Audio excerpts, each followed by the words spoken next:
Hi, welcome to the small shed. This week on the Cyclekart build, I'm putting in a bigger engine. I'll see you in a minute.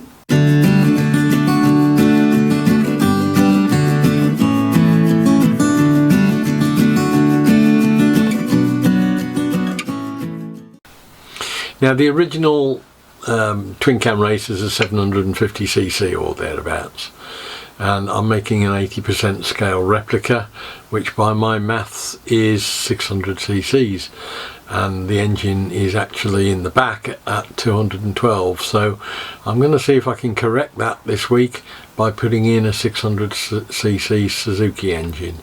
See how we get on with it. Now by now I'm guessing that you realise that I always try to overcomplicate things, and have done all the way through the build so far. And I think I've probably done another same thing, which is again going against this keeping it light and keeping it simple. But it's back to the model making head that says you need to do certain things.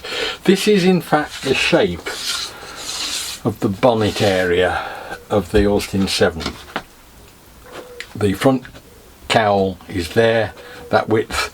The rear bulkhead in front of the steering wheel is there, and it's about 600mm, 2 foot long. There's, on the real thing, there is a cap that goes cut out into the bonnet there, that's the very first thing I purchased, one of the 3 things I purchased, the 2 caps and the radiator badge. That will go in there, and so there's a cutout around the bonnet for it. But I thought the other day that it would be nice to get some sort of representation of an engine above where my feet will be, purely for decoration and purely for when the thing is stationary. You can take the bonnet off and have something.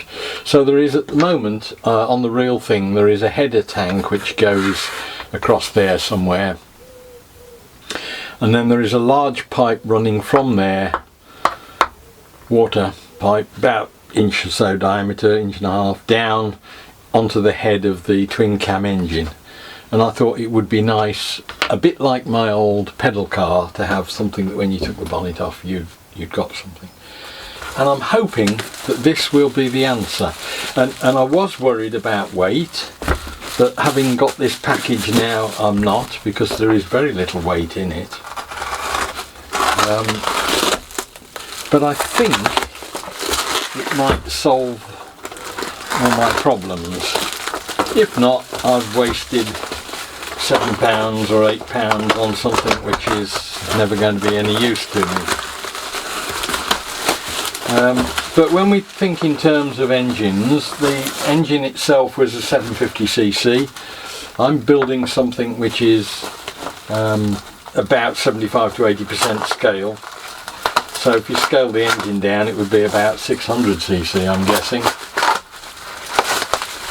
So I started looking around, and I found that the cylinder head of I think it's a Suzuki 600, might well do the job. And I think that's the case. I think we there have something which will get me well on my way. It's magnesium, it says so it must be true, as I know from all the Chinese stainless steel I've got. But really some mini spark plugs in there, some fancy bits, and bringing down a hose from that into there. I think that will dress the thing up a bit. Well, by the time we've stuck an artificial top of a blower or something on the back of it, because there's a supercharger on the back, a few bits and pieces around the sides, I think it'll make a nice sort of bit of frippery in it. So I've got to clean that up at some point. This is something that won't happen now for a long while, but I just thought I'd get it while I saw it available. As I say, it's incredibly light. I really can't get over how thin that casting is. It's probably lighter than the pressed steel one would be, but it seems to fit the bill. Now I've got the steering column fitted, I know roughly where that's going in relation to the engine compartment, so I can start and do some work on this dummy engine cover. It's not right, but it's something that will give some sort of resemblance of a twin cam engine cover. But most of all at the moment, in order to get it to seat properly, I've got to drill a hole or a slot in the end, because the steering column is coming down effectively through the engine, and quite how I disguise that further backwards I don't know, but the dummy engine will disguise most of it. So I've just marked up the centre. I'm just going to get a normal drill in the hand drill and run a pilot through and see what we get. Something I've never drilled. To my knowledge, I've never drilled magnesium before, so we'll see how that goes.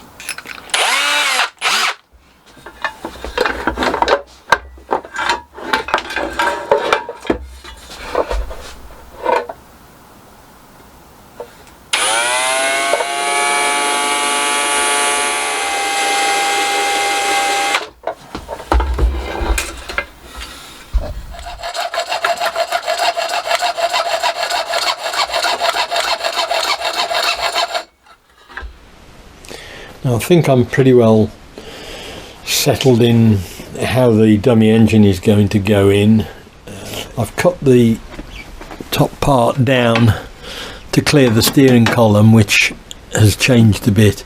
The only thing I'm not sure about at the moment is that I've got it mounted over the battery, and I've got a positive and a negative terminal there, and it doesn't matter how many plastic shields you have over them. I'm a little bit concerned about the idea of having something made out of magnesium on top of something that could well short out, but we'll think about that one a bit more. I may well go down to a smaller battery, I'm not sure yet. But we'll move on to that one. But certainly the dummy engine is going to go in there. And I just thought I'd have a look at a couple of things I've got now, which are things that are being done with 3D printing to sort of fill out the rest of this area. On the 7 itself, there is the engine is roughly there with 2 cam covers similar to that but not the same. There's then a supercharger on the back, and there's a carburetor on the side of it feeding to an inlet there to get the air in, and it's like an SU with a dash pot on top of it. And with all these things, if you're not careful, you end up spending an awful lot of money on frivolous detail. I started looking around for sparking plugs to go into the head, and I forget where I got that one from, but they are normally, you pay £1 or so a piece, or a couple of pounds if you're buying them, which are only there for effectively for looks. So I hadn't really done a lot until this 3D printer that I've got access to came along, and that has transformed things altogether, in as much as I'm now gone on to Thingiverse and produced spark plugs that can go into a dummy. They need a bit at the bottom just to lift them up a bit, but they drop in there okay. So I've got my spark plugs, and they've cost me pence. And I've also got, I found a scheme for a drawing for one of these old-fashioned microphones, which I blew up in size, and I've just printed half of it off, because if I fill in those vents on it there from underneath, it looks not unlike the supercharger on the back of the 7 itself. I've got a carburetor and dash pot sort of scheme that I can probably use, and a brake duct which gives the actual ducting I need to get into the carburetor. So that's all going to be 3D printed. So 3D printing is starting to come into, well, not only my cart but others. There's a guy called Noel, I think it is, on the Cyclekart's UK website forum. He's produced some spinners for the ends of the wheels. That's only a very rough quick print. I've got to do some decent prints off those, but they just basically fit on the wheels. So we've got the little knockoff wheel trims to go all round on that, and there'll no doubt be other things. I need some rims to go on the mirrors that I've got. I'll probably get those done in 3D printing as well. So that's where we are with the engine assembly. All I've got to do now is fabricate some sort of mountings that will bring us off that bracket, off this side rail, but not from the top of it because the bonnet's sitting on that, so it'll have to come from underneath and then go all the way across to the other side. Now I've put some brackets in on the underneath of these side rails, front and back, cut a piece of die bond, so we've now got a support for the dummy motor that will lift out. I'm just going to put a couple of locating pins at the back just to hold it. Not sure what to do at the front because it won't be that easy to get at, but I'll come on to that in a bit. And that means now I can carry on and get the rest of the gubbins that surrounds the dummy engine. Right, if you'll excuse the rain, it's time to put the rough idea of the engine together. I've got a plate to hold it. I've decided that there's no point in carrying a load of extra weight around when I'm running, so this is going to be solely there for decorative purposes when it's parked and you take the bonnet off. So I'm not going to have to bolt this in, although it will run with this part in because I can get my legs underneath it, but it just seems pointless if I'm just about, which I am, adding a load of weight to it, to then have to carry that round with me. But essentially I've got the Suzuki, I think it is 600 cylinder head. That will clear the steering column going down through there. I've got some dummy sparking plugs. They're going to need to be slightly altered. I've got one that's shorter than the others deliberately because that goes underneath the steering column and therefore needs to be quite low down. So I've got to put those in there. Those will go through there. I'm going to cut the bottoms off them and just drop them down a bit. I've got the wheel studs that I took out of the rear hubs and the wheel nuts, and I've got some spare nuts and washers, and what I'm going to do to fill these holes up is to just put one of the big washers over, big nuts over that one so that it spaces it effectively. Put that up through there, put a washer on, and then just put a head stud effectively on there, or what looks like a head stud on there. It's not particularly authentic. The cam covers are slightly different on the 7, but that will be what I'm doing with the head. This all wants painting silver first, so we'll get onto that in a minute. But really I think that will give me what I'm looking for as a look.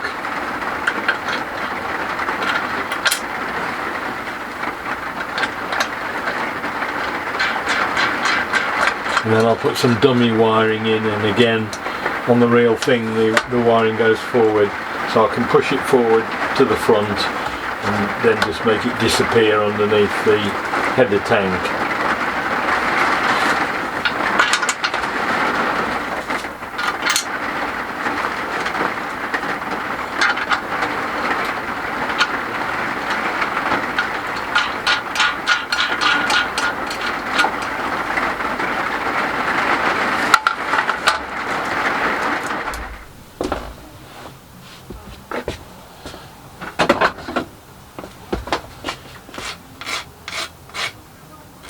Right, that's got the cylinder head bolted to the mounting plate. I've just drilled through a couple of the holes that were on the cylinder head and bolted through. I've put a plate in along the bottom to take the plugs. I haven't glued them in as yet because I want to paint them first. The whole thing's got to be sprayed. I think I'll do that black because you'll lose most of the shape of it then in the cockpit, I think, in the engine bay.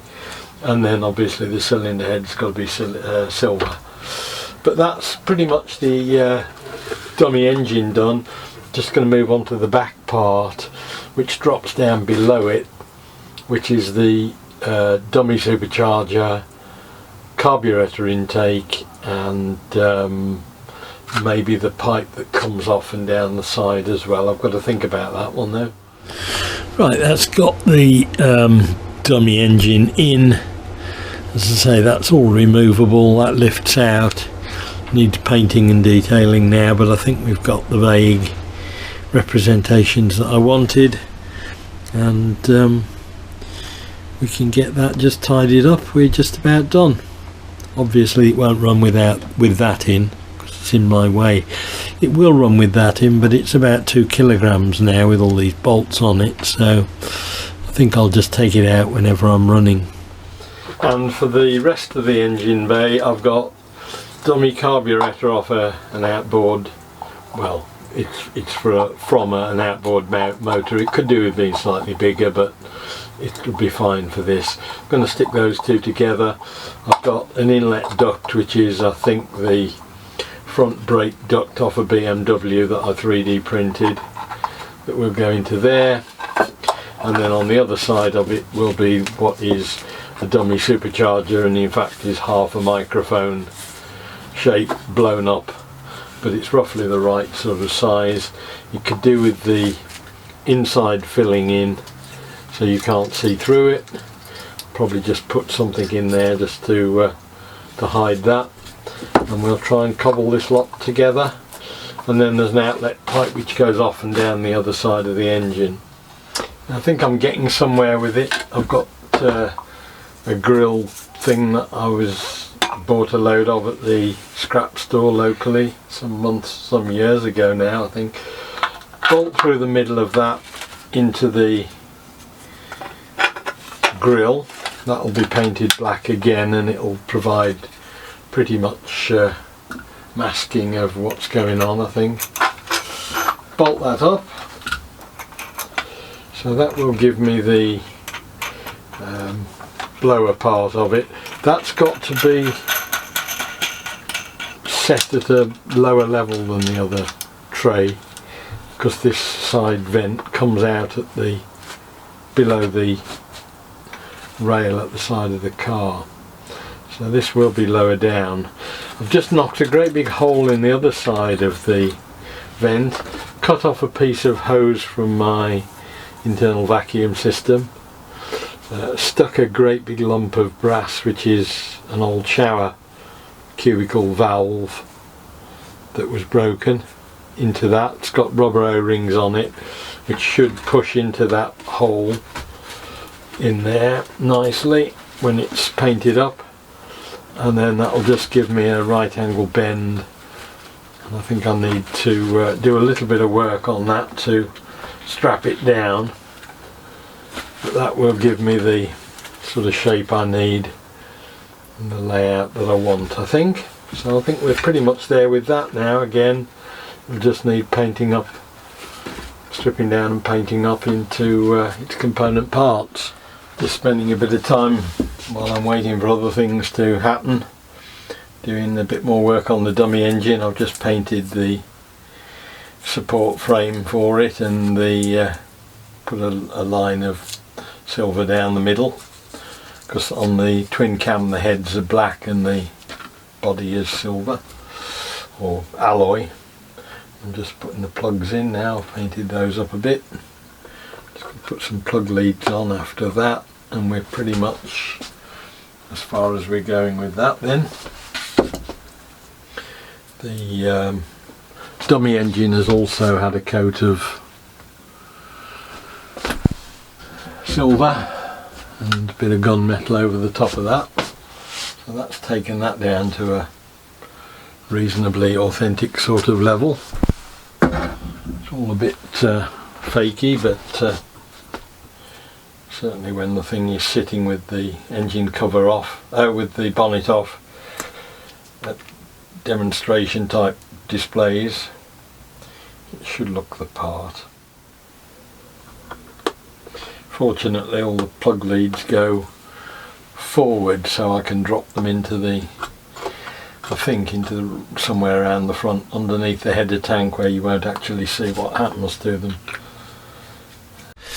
Right, so I've done plug leads on the motor. I've painted up the plate for the motor, and that now lifts in and out pretty much at will. I've painted up the fake supercharger and carburettor and the pipe, that's the air inlet, I think. So that now all just lifts out. I mean, essentially it's just bits and pieces I've used, but that is now the static display engine as far as I'm going to take it. So I'm quite happy with that. Got to put a gauze in the vent or the air inlet for the carburettor. I've got a couple of bits of material for that, but I'm going to sort that out when I get on to the final paint job, because that'll need to be stuck inside, and I want to leave that now clear so I can paint the bodywork and then pop that in afterwards. I'm quite happy with that. Right, well, that's another bit of unnecessary bling added to the Cyclekart that just adds weight and nothing else. But again, it's one of these things that there's this constant tugging between weight and modelling and making a replica rather than a lightweight racing car. So I'm happy with it. I think I've ended up with the situation where the whole thing will lift out if I really want it to be seriously low on weight, but most of the time these things are going to blast around a go-kart track, and it won't matter too much if we've got a bit of extra weight on board. So I hope the video was of interest. Look forward to seeing you next time. We'll be doing something different on the Cyclekart. I'll see you then. Bye.